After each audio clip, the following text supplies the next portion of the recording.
নমস্কার বন্ধুরা, আমি রুম্পা। আমার চ্যানেলে সবাইকে স্বাগত। আজ আবারও চলে এসেছি নতুন একটা রেসিপি নিয়ে। আজ বানিয়ে দেখাবো চিংড়ি মাছ দিয়ে চাল কুমড়োর ঘন্ট। খুব সহজ এবং কম সময়ের মধ্যে আমি কিভাবে চিংড়ি মাছ দিয়ে চাল কুমড়োর ঘন্ট এই ঘরোয়া পদ্ধতিতে বানাই, সেটাই তোমাদেরকে আজকে দেখাবো। এই রান্নার জন্য আমি মাঝারি সাইজের দুটো চাল কুমড়ো নিয়েছি।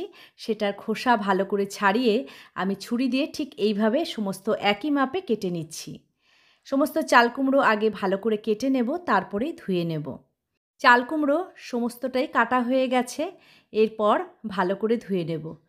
এই রান্নার জন্য আমি মাঝারি সাইজের 500 গ্রাম চিংড়ি মাছ নিয়েছি এবং চিংড়ি মাছের খোসা খুব ভালো করে পরিষ্কার করে ছাড়িয়ে তার পিঠের থেকে নোংরা শিরাটা ফেলে দিয়েছি এবং ভালো করে ধুয়ে নিয়েছি। কড়াইতে 1 চামচ সর্ষের তেল দিয়ে গরম করে নিয়ে চিংড়ি মাছগুলোকে সব ছেড়ে দিলাম। এরপর খুব সামান্য হলুদ দিয়েছি, সেটাও ভালো করে চিংড়ি মাছের সাথে নেড়ে চেড়ে এবার 1 থেকে 2 মিনিট মতন ভেজে নেব। এর বেশি চিংড়ি মাছ ভাজা লাগবে না। বেশি ভাজলে চিংড়ি মাছ কিন্তু শক্ত হয়ে যাবে। এইরকম অবস্থায় নামালে চিংড়ি মাছ কিন্তু অনেকটাই সফট থাকবে। কড়াই ভালো করে ধুয়ে শুকনো করে মুছে গ্যাসে বসিয়ে দিলাম। ফোড়নের জন্য দিলাম সর্ষের তেল 3 চামচ, একটা তেজপাতা, 1 চামচ গোটা জিরে আর একটা শুকনো লঙ্কা। খুব ভালো করে 2-1 মিনিট ভেজে নেব। আর একটা বাটিতে নিয়ে নিচ্ছি আদা বাটা, ধনে জিরের গুঁড়ো, লঙ্কার গুঁড়ো, হলুদ পরিমাণ মতন। এবার জল দিয়ে ভালো করে মশলাটা গুলে নেব। এদিকে মশলাটা রেডি করে নিয়েছি আর কড়াইতে ফোড়নের গন্ধও ছেড়ে গেছে।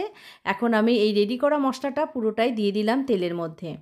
গ্যাসের আগুন মিডিয়াম ফ্লেমেই রেখেছি আর এই সময় মশলাটাকে অনবরত নাড়িয়ে চাড়িয়ে কষাতে হবে। স্বাদ মতন লবণ দিয়ে দিলাম, সেটাও ভালো করে নেড়েচেড়ে কষিয়ে নেব। মশলাটা ভালো করে নেড়েচেড়ে যাচ্ছি অনবরত। দেখো মশলা থেকে তেল ছেড়ে গেছে, একদম তেলটা উপরে চলে এসেছে। এই অবস্থাতে মশলা কষানো কিন্তু একদম কমপ্লিট। চাল কুমড়ো একই মাপে কেটে রেখে ভালো করে ধুয়ে রেখেছিলাম, সেটা এখন কড়াইতে পুরোটাই দিয়ে দিলাম। চাল কুমড়োর সাথে মশলা খুব ভালোভাবে মিশিয়ে নিতে হবে, এইভাবে নেড়েচেড়ে। এরপরে 2 থেকে 3 মিনিটের জন্য ঢেকে দেব, যাতে চাল কুমড়োটা একটু নরম হয়ে যায়। 3 মিনিট পর ঢাকা সরিয়ে দিলাম। দেখো চাল কুমড়ো একদম নরম হয়ে কড়াইয়ের নিচের দিকে চলে এসেছে।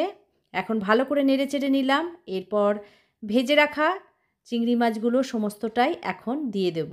চিংড়ি মাছ চাল কুমড়োর সাথে খুব ভালোভাবে মিশিয়ে নিতে হবে, এরকমভাবে নেড়েচেড়ে।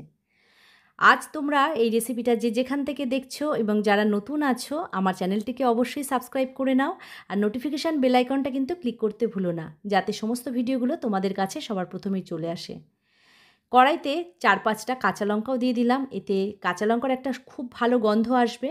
আর 1 চামচ মতন চিনি অ্যাড করলাম। চিংড়ি মাছ দিয়ে চাল কুমড়োর ঘন্ট একটু মিষ্টি মিষ্টি হয়। চাল কুমড়ো একটু নোনতা জাতীয় সবজি, সেই কারণে একটু মিষ্টি হলে খেতে ভালো হবে। লবণ একটু কম হয়েছিল, 1/2 চামচ লবণ আরও দিয়ে খুব ভালো করে নেড়েচেড়ে লবণটা মিশিয়ে নিলাম। চাল কুমড়ো থেকে যে জলটা বেরিয়েছিল মশলার সাথে, সেটা শুকিয়ে আসলে কিন্তু আমাদের রান্না কমপ্লিট। নামানোর আগে 1 চামচ মতন আটা গুঁড়ো দিলাম, যাতে তরকারিটা একটু মাখা মাখা হয়। কয়েক সেকেন্ড নেড়েচেড়ে আটার গুঁড়ো তরকারির সাথে মিশিয়ে নেব। দেখো একদম মাখা মাখা হয়ে গেছে। এখন গ্যাস অফ করে দিয়ে একটা পাত্রে সমস্ত তরকারিটাই নামিয়ে নেব। এইভাবে রান্না করে ফেললাম চিংড়ি মাছ দিয়ে চাল কুমড়োর ঘন্ট। খুব সহজ একটা রেসিপি, খুব কম সময়ে তোমরা ঘরোয়াভাবে এইভাবে বানিয়ে ফেলতে পারো।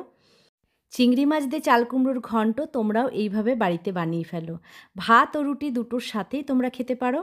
আর আজকের এই রেসিপিটা যদি তোমাদের ভালো লেগে থাকে, লাইক, কমেন্ট, শেয়ার, সাবস্ক্রাইব করো। আসবো আবার নতুন কোনো রেসিপি নিয়ে।